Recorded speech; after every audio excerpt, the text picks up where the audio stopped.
బీఆర్ఎస్ను బీజేపీలో విలీనం చేసేందుకు కేటీఆర్ ఢిల్లీకి వెళ్లారని ప్రభుత్వ విప్ బీర్లా ఐలయ్య ఆరోపించారు. అందుకోసమే ఆయన రాహుల్ గాంధీపై అనుచిత వ్యాఖ్యలు చేస్తున్నారని మండిపడ్డారు. రాహుల్ గాంధీని విమర్శించే స్థాయి కేటీఆర్కు లేదన్నారు. ప్రభుత్వ పథకాలను చూసి కాంగ్రెస్లో చేరుతున్నారని, అసెంబ్లీ సమావేశాల కంటే ముందుగానే 25 మంది బీఆర్ఎస్ ఎమ్మెల్యేలు కాంగ్రెస్లోకి చేరబోతున్నారంటున్న బీర్లా ఐలయ్యలతో మా ప్రతినిధి Sadiq face to face. Birla Ilaiah గారు వారిని అడిగి మరిన్ని విషయాలు తెలుసుకుందాం. కేటీఆర్ ఢిల్లీలో ఒక కీలకమైనటువంటి వివాదాస్పదమైన వ్యాఖ్యలు చేయడం జరిగింది.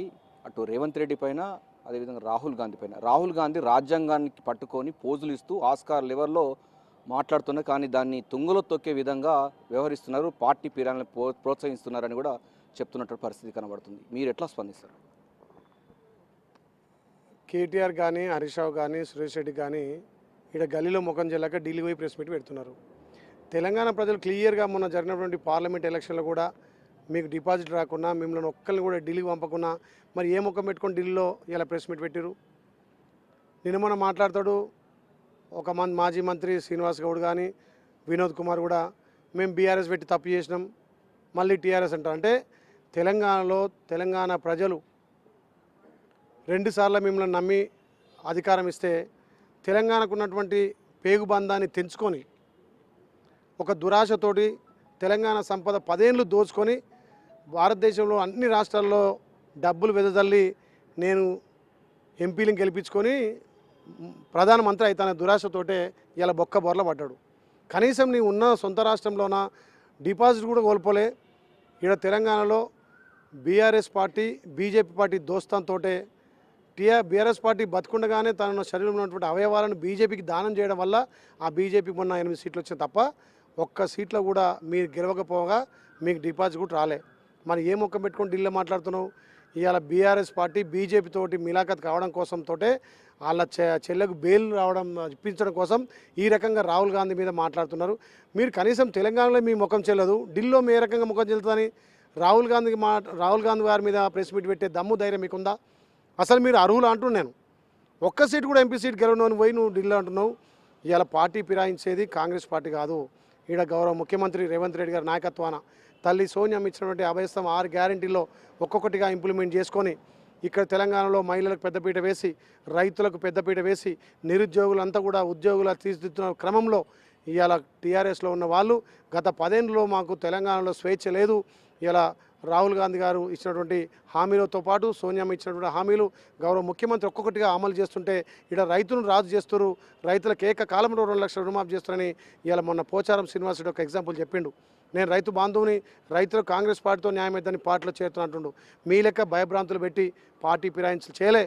ఇలా ప్రజాపాలనలో భాగం కావాలి, రేవంత్ అన్నకు సపోర్ట్గా ఉండాలి, ఇవాళ తెలంగాణ అభివృద్ధిలో మేము కూడా కీలకంగా ఉండాలని చెప్పి బీఆర్ఎస్ ఎమ్మెల్యేలు ఎమ్మెల్సీలు జాయిన్ అవుతుంటే ఈ అసత్య ప్రచారాలు చేస్తున్నటువంటి కేసీఆర్కు కేటీఆర్కు ఇలా కాలం చెల్లింది కాబట్టే మిమ్మల్ని ఇంట్లో కూర్చోబెట్టరు, ఢిల్లీలో మాట్లాడే స్థాయి మీరు కాదు. అంటే రేవంత్ రెడ్డి కూడా పార్టీ మారిన వారిని రాళ్లతో కొట్టి చంపారన్నటువంటి విషయాన్ని కూడా వాళ్ళు గుర్తు చేస్తున్న సందర్భం కనుక తెలంగాణ ప్రజలు అప్పుడు విశ్వసించి గెలిపిస్తే తెలంగాణ కోసం కొట్లాడాలి, కానీ అప్పుడున్నటువంటి పరిస్థితుల్లో దోచుకోవడానికి దాచుకోవడానికి కేసీఆర్ మీకు షెల్టర్ ఇస్తున్న పోయిన ఉద్దేశంలో గౌరవ ముఖ్యమంత్రి మాట్లాడిండు. తెలంగాణ రావాలని కోరుకున్న మొదటి వ్యక్తిగా రేవంత్ అన్న ఆ సమయంలో టీఆర్ఎస్ కొన్ని సీట్లు గెలిచిన సమయంలో వాళ్ళు ధనార్జనగా అన్ని స్కామ్లు చేశారు కాబట్టి ఆ రకంగా వాళ్ళు ఆ ఉద్దేశించి మాట్లాడిన మాటలు ఇప్పుడు ఏదైతే హామీ ఇచ్చినామో, ఏదైతే సంక్షేమ పథకాలు తెస్తున్నామో వాటికి ఆకర్షితులై వస్తున్నారు. వాళ్ళ లెక్క కేసులు పెట్టి వాళ్ళ లెక్క పార్టీ ఫిరాయింపులు మేము కాంగ్రెస్ పార్టీ చేయలేదు. కాంగ్రెస్ పార్టీ ఫిరాయింపులకు వ్యతిరేకం. ఇక్కడ సంక్షేమ పథకాలు చూసి గౌరవ ముఖ్యమంత్రి మంత్రులకు, ఎమ్మెల్సీలకు, ఎమ్మెల్యేలకు అందుబాటులో ఉన్నదాన్ని చూసి మేము కూడా ఆ పరిపాలనలో భాగస్వామి కావాలని ఎమ్మెల్యేలు కానీ ఎమ్మెల్సీలు వస్తున్నారు. ఇంకా వారం 10-15 రోజుల్లో వాళ్ళ దుకాణం బంద్ అవుతుంది. వాళ్ళకి ఏమున్నా ఆ 4 మిగులుతారు. ఆ 4 కూడా చచ్చిన టీఆర్ఎస్ పార్టీని మొయ్యాలి కదా, అందుకే ఆ 4 మిగులుతా తప్ప బీఆర్ఎస్ మొత్తం ఎమ్మెల్యేలు ఖాళీ అవుతాయి. రేవంత్ అన్న నాయకత్వంలో ఇక్కడ ప్రజాపాలన జరుగుతుంది, ప్రజలకు సంక్షేమ పథకాలు అందుతున్నాయి కాబట్టి దానికి ఆకర్షత వస్తుంది తప్ప కాంగ్రెస్ పార్టీ ఎక్కడ కూడా పార్టీ ఫిరాయింపులు చేయదు. కేసీఆర్ గారు ఏదైతే ఫామ్ హౌస్కు పరిమితమైండు, ఇవాళ వీళ్ళు ఢిల్లీకి పోయి మాట్లాడుతుంటే కవిత కోసం బీఆర్ఎస్ పార్టీని బీజేపీలో విలన్ చేయడానికే కవితకు బెయిల్ తీసుకురావడం కోసమే ప్రయత్నాలు చేస్తూ అందులో భాగంగా ఢిల్లీలో వాళ్ళు ప్రెస్ మీట్ పెట్టారు. ప్రధానంగా కేటీఆర్ ఈ మధ్య కాలంలో ఎక్కువగా పార్టీని పైన ఎక్కువ విమర్శలు చేసడానికి కారణం ఇప్పుడు అంటే ఈడ ప్రజా సంక్షేమాలు ప్రజా అభివృద్ధి ఫలాలు అందుతున్నాయి కాబట్టి మాకు మనుగడ లేకుండా పోయింది.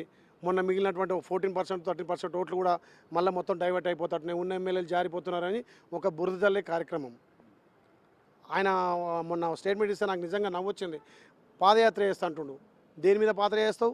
రైతులకు గతంలో నువ్వు రుణమాఫీ చేసినామనా, నువ్వు డబుల్ బెడ్రూమ్ కట్టించినామనా, ఉద్యోగాలు ఇచ్చినామనా, ఏ సంక్షేమ పథకాలు ఇచ్చినావు? నీ ఇల్లే సంక్షేమం చేసుకున్నావు తప్ప తెలంగాణ ప్రజలను ఒరగబెట్టిందే ఉంది. ఇప్పుడు పాదయాత్ర చేస్తుంటున్నావు, చెయ్యి. గౌరవ ముఖ్యమంత్రి రేవంత్ రెడ్డి గారు ఏదైతే సంక్షేమ పథకాలు అందిస్తుండో, మా తల్లి సోనియమ్మ ఇచ్చినటువంటి అభయహస్తం మేము గ్యారెంటీలను అమలు చేసినామో ఒక్కొక్కటిగా గ్రామాలకు చెప్పు. తెలంగాణ మా ఆడపడుచులకు చెప్పు.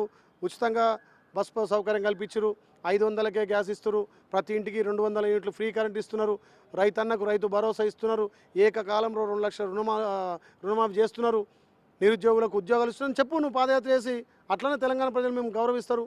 తెలంగాణ తేగు బంధాన్ని తెంపుకొని ఇవాళ బీఆర్ఎస్ని పెట్టి మళ్ళీ ముఖం పెట్టుకొని ఇవాళ వినోద్ తోటి అదేవిధంగా శ్రీనివాస్ గౌడ్ తోటి అయ్యో మేము బీఆర్ఎస్ను పెట్టడం వల్ల మేము ఓడిపోయిందని చెప్తున్నాం. అంటే తెలంగాణ పేరు కూడా ఉచ్చరించడానికి కేసీఆర్కు ఇష్టం లేకనే బీఆర్ఎస్ పెట్టుకుంది కాబట్టి ఇవాళ తెలంగాణ ప్రజలు మేము బొందబెట్టిర్రు. అంటే పార్టీలోకి ఇంకెంతమంది మారే అవకాశం ఉంది? ఎందుకంటే మీరు కూడా ఇంకో 25 మంది వస్తారు అని కూడా చెప్తున్నారు.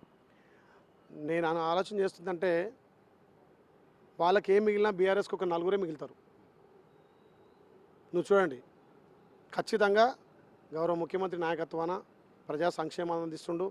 ముఖ్యంగా ఎమ్మెల్యేలతోటి మంత్రులతోటి ఉన్న చొరవ చూసి అందరూ కూడా టీఆర్ఎస్ ఎమ్మెల్సీలు ఎమ్మెల్యేలు కూడా పెద్ద స్థాయిలో జాయిన్ కాబోతారు. వాళ్ళకి పార్టీలో మిగిలేదు 4 మిగులుతారు. మీరు విప్పుగా చెప్తున్నారండి. ఇప్పుడు ప్రధానంగా చూసినట్టయితే అంటే మీకు బడ్జెట్ సమావేశాల వరకు బీఆర్ఎస్ పార్టీ మొత్తం కాంగ్రెస్ పార్టీలు వినే అవకాశం ఉందా? అవకాశాలు మెండుగా ఉన్నాయి. మా గౌరవ ముఖ్యమంత్రి కోసం ఎదురు చూస్తున్నారు. ఎప్పుడు ఢిల్లీలో ఉంటే కూడా ఇక్కడ వచ్చి వెయిట్ చేస్తారు కదంటే మేము అందులో భాగస్వామ్యం కావాలి. సంక్షేమ పథకాలు అందించట్లో మేము కూడా మా నియోజకవర్గాల్లో కాన్స్టిట్యూన్సీని అభివృద్ధి చేసుకోవాలి. 10 ఏళ్ళు మా నియోజకవర్గాలకు అధికారం ఉన్నా మేము న్యాయం చేయలేకపోయినాం, సంక్షేమ పథకాలు అందియకపోయినాం. అప్పుడు డబుల్ బెడ్రూమ్ అన్నాం, రైతు రుణమాఫీ అన్నాం, ఉద్యోగాలు అన్నాం, ఏది చేయలేక మాకు అప్పుడు ఇబ్బంది కలిగింది. కాబట్టి ఈ గౌరవ ముఖ్యమంత్రి రేవంత్ రెడ్డి నాయకత్వాన ఇవన్నీ సంక్షేమ పథకాలు అందుతున్నాయి కాబట్టి దాంట్లో భాగస్వామ్యం కావాలని చేయలేదు తప్ప ఎక్కడ పార్టీ ఫిరాయింపులు కాదు. వాళ్ళని ఎక్కడ కూడా ప్రలోభాలు పెట్టో లేకపోతే బెదిరించో చేసుకునేది కాదు.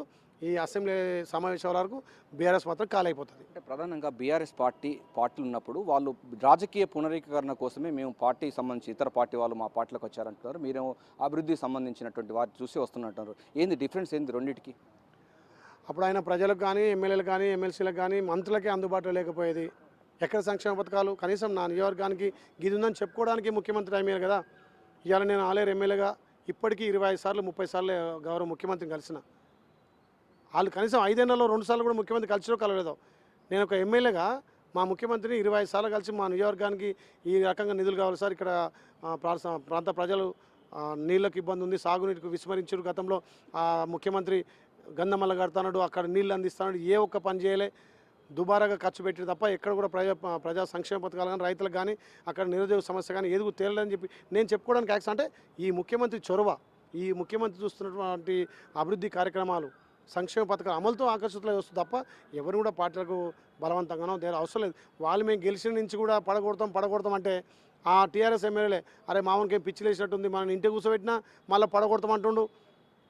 ప్రజాపాలన అందించి ప్రభుత్వ సంక్షేమం కోసమే వచ్చి వాళ్ళు చేరు తప్ప ఏదో ఉద్దేశం కాదు. ఇంకా కూడా అలా దుకాణం బంద్ అవుతుంది. వాళ్ళకి మిగిలాల్సింది 4 మిగులుతారు. Thank you. ప్రధానంగా బీఆర్ఎస్ పార్టీ సంబంధించిన కేటీఆర్ కానీ హరీష్ రావు కవిత బెయిల్ కోసం బీఆర్ఎస్ పార్టీని బీజేపీలో విలీనం చేసుకోవడం కోసమే ఢిల్లీకి వెళ్ళారు. అంతేకాకుండా బీఆర్ఎస్ పార్టీని బీజేపీలో విలీనం చేసుకుంటూ తమ యొక్క ఉనికిని మొత్తం పూర్తి స్థాయిలో ఢిల్లీకి తాకట్టు పెట్టుకోవడానికి వెళ్ళారు. అందులో భాగంగానే అటు రాహుల్ గాంధీని ఇటు ముఖ్యమంత్రి రేవంత్ రెడ్డి పైన అవాకులు చెవాకులు చేస్తున్నారని కూడా బీర్లా ఐలయ్య ఆరోపిస్తున్నారు. కెమెరా శంకర్తో కలిసి Sadiq, big TV, assembly, Hyderabad.